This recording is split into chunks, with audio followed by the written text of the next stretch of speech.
үүсгэж харагдаад байна л. Тэгэхээр одоогийн та бүхний авч байгаа мэдээлэл ер нь тодорхой төслөд үүсчихэд нэг үйл дээр байна. Тий.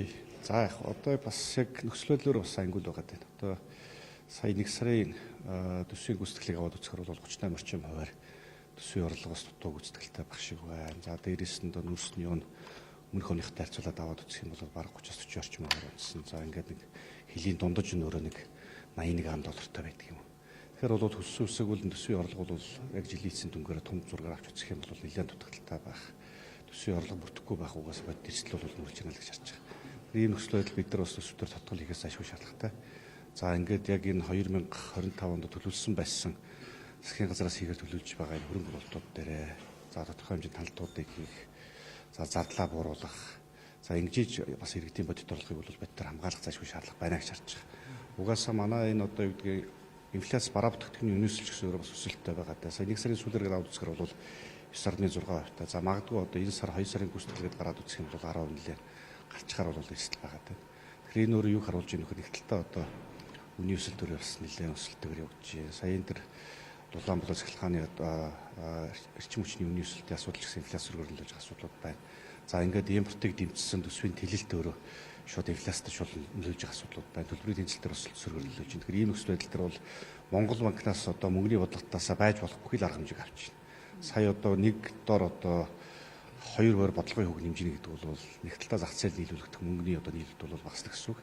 Эргээд нөгөө талдаа мөнгөний бодлого талаасаа энэ эрсдлүүдийг одоо бодитоор хамгаалах одоо эцсийн арга хэмжээгээр авч ирэх гэсэн үг.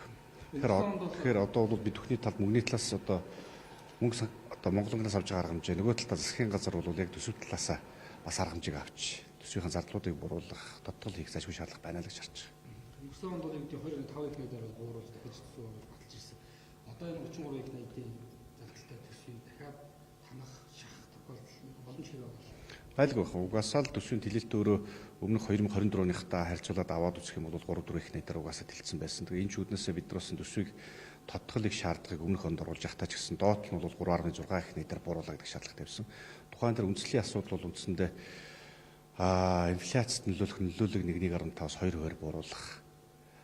Өсвөхөөс эрсдлийг 1.5-аас 2% одоо доош татаж барих хэмжээ байсан. За нөгөө талдаа одоо валютын ханш 175 төгрөгөөр өсөх байсан эрсдлийг бол тодорхой хэмжээнд хязгаарлах үүднээс одоо энэ 3.6 их найдаар бууруулах гэдэг шаардлага тавьж байсан. За ингээд бид нар төсвийн тодтолыг бол 2.4 их найдаар бууруулсан.